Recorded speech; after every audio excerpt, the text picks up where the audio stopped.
Hi everyone, welcome back. Today I'm going to do a project that is inspired by Somerset Studio magazine, and I've got a couple of projects in here that I am particularly inspired by. So it's this one here, which is by Carol A. Moore, and I really like the way that she has done the alteration to the baseboard doll. And I have some baseboard dolls here that I'm going to use at least one of today. Linda Trenholm is her name, and what she's done is these beautiful images here. So I'm hoping to achieve something, not the same, but to get some inspiration from these two ladies. I'm starting off with some papers that come from the magazine itself. So these are the artist papers. I've actually never really taken them out of the book and used them before, but I thought that I would today. And in fact, I got them all out because I'll put them into my stash and hopefully I will then use them. So I'm just showing you here. I'm actually doing a voiceover on this video because I've just gone and bought myself a brand new microphone for recording, and hopefully I'm going to get a much better sound. In the past few videos I've been having a bit of trouble with the sound, so hopefully you're enjoying this a lot better. I've got a piece of the paper and I'm cutting some ribbon. This is like a woven ribbon, and I'm using my matte medium to stick it down. So I'm just going to create a bit of a collage on this page. Now this could be used in a junk journal and it could be used as a pocket. So the base is a piece of the artist's paper, and I'm using that matte medium just to stick the ribbon down. And then I'm going to do some other layering as well, because I've pulled out quite a few linens and other pieces of ribbons that I can use. So the next piece is a piece of this ribbon which has Christmas written on one side of it, but it's still quite a nice wide ribbon, and I will put something over the top so that you're not going to be able to see that. And then I'm taking a piece of this it's more of an edged piece of linen. It's got a scalloped edge on it. It's quite pretty, and I'm going to stick that down as well.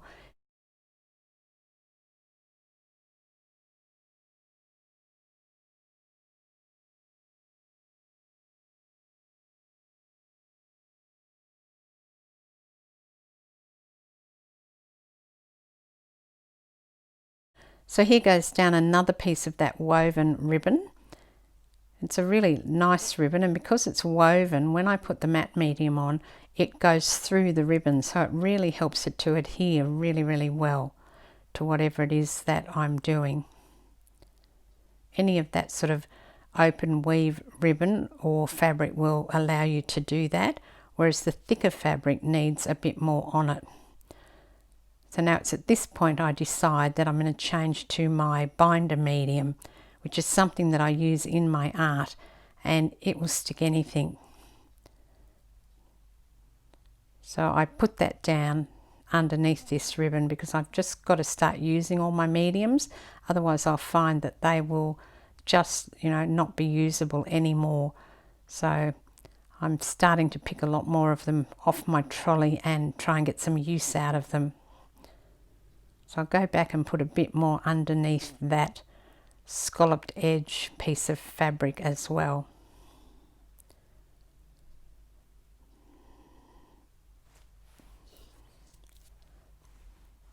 Then I'm going to put down this piece of ruler ribbon. This is one of the Tim Holtz ruler ribbons. I've just cut a section off. I'm not really measuring, I'm just sort of having a go and thinking about what might work in terms of length, and also width is important, so I'm trying to vary the different widths. And again, sticking that down with the binder medium. I'm just worried about whether or not this is actually going to fit into a junk journal, but I'm sure that I'll be able to put it in something, even if I end up putting it on one of my lap book projects that I've got. Now I'm using a bit of old paper, a bit from an old Shakespeare novel, and I've put that down. I think using book page is always good. It instantly gives an older look. And I'm going to put this Stamperia primer. It's just a white paint.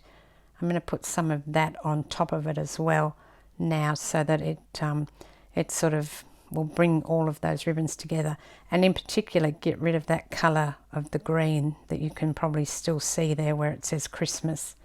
I'm just going over that now. So I'm just really just rubbing my tool across the surface. I've been a bit more generous on the Christmas ribbon because I wanted to cover that green, but the others I'm kind of just scraping it across. And also I now add another piece of the book page because I didn't think that I had quite enough balance there, and I'll cut it down a bit, put it down. So I'm just looking now and determining where the best place for this is in terms of the balance of the project. It's important for me, particularly because I like things to be balanced, that I get that it, you know, and the way I tell whether or not it's balanced is really it's just a gut feel. If I look at it and I think, that's not in balance, then for me it's not, and I have to change it. Now I want to enhance her, so I'm going to start by putting some of that white primer over the top of her.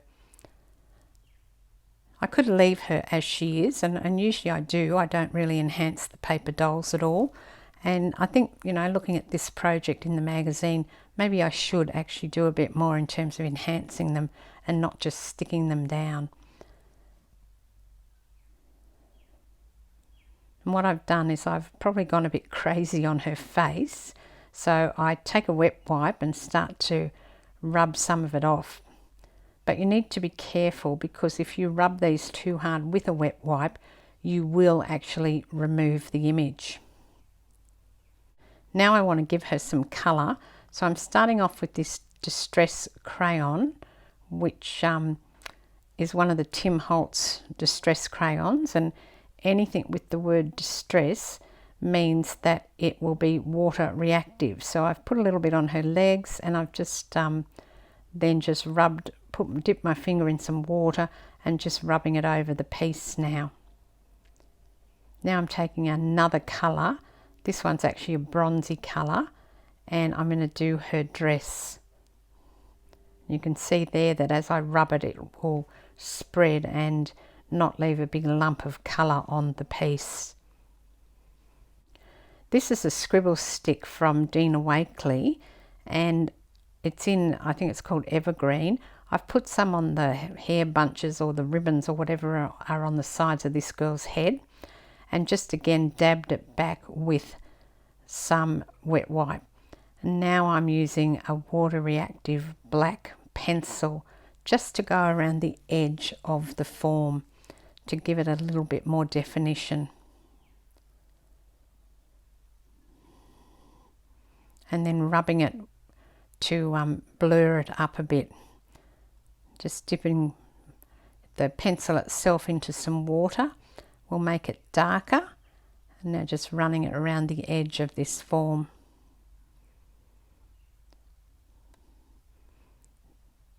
Then I'm going around the edge of her dress so that it stands out a little bit more. Now I'm taking another of the Dina Wakley scribble sticks, this time in the orange, which is actually called Cheddar, and I will do her dress with it. And these work really well. You just dip them in water. I haven't done that yet, but as soon as you dip them in water, they become active. You can see the difference there. And now I'm just colouring around the dress, and just a little bit. I don't want this to be super bright. I really just want it to show something in a little tiny tinge of colour rather than to be a super bright piece. So I'll dab it back with my wet wipe again. And it's barely there, but I think that that's enough. I think it matches in really well with the rest of the piece. I'm going to put her to one side now, and I'm going to add some more colour onto the piece using the scribble stick in Cheddar. So just really running the flat edge, so I've got it held very loosely, just running the side of it around and letting it catch to create some colour, and again some water to activate it and spread it out a little bit, and doing that both horizontally and vertically.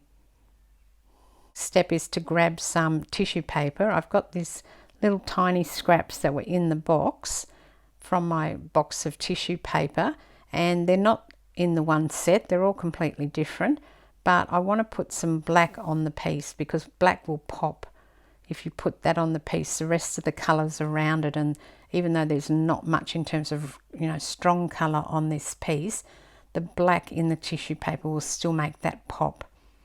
And again, I'm putting that down using my matte medium both underneath and over the top of the tissue paper, because when you do that, the actual image in the tissue paper will come out more, because the white parts of the tissue paper will fade into the background because of the matte medium.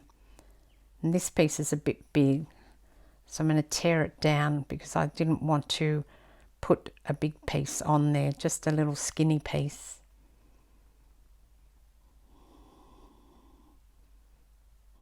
And then the other piece I will put down the bottom here.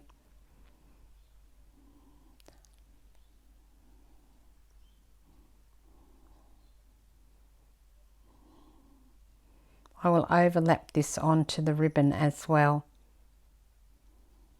I'm measuring this piece of French ribbon, it's linen ribbon, against the piece because I want to cut this bit off, so it's only tiny, and put it under the girl before I sit her on top of it.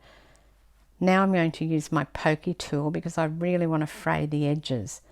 So I can only fray the long edges. The short edges are actually self edges, and so you can't actually fray those. I could if I trimmed it on those sides, but I didn't want to do it. So I'm just using my pokey tool to pick at the different pieces of the ribbon and pull it apart on the top and bottom, make it a bit raggedy. It's looking quite good now, so I will put it down here, and then the little girl will sit on top of it. I just have to work out where I want it.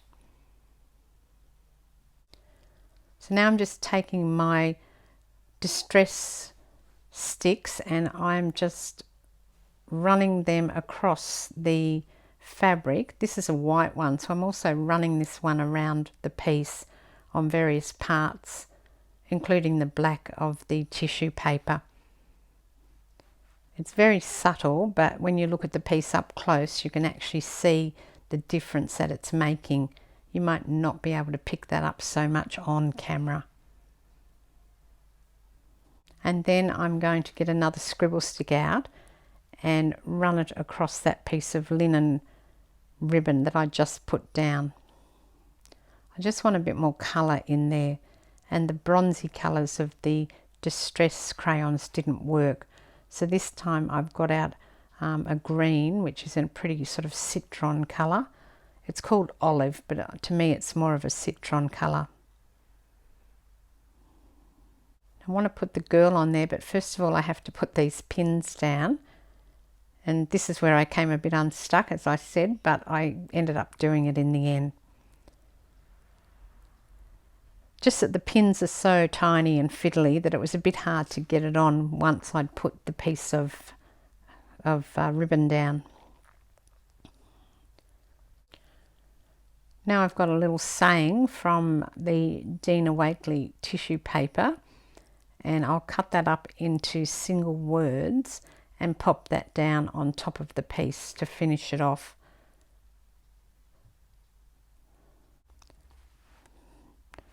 Now I'm running a border around the piece, and I'm using my black water-soluble pencil, and then just using my finger to make the line a bit blurry. So it's not a full line, I'm just doing little strokes around so that I can get some sort of a border, and I think that that actually looks better now, the borders around it. So I'll just blur that out a bit.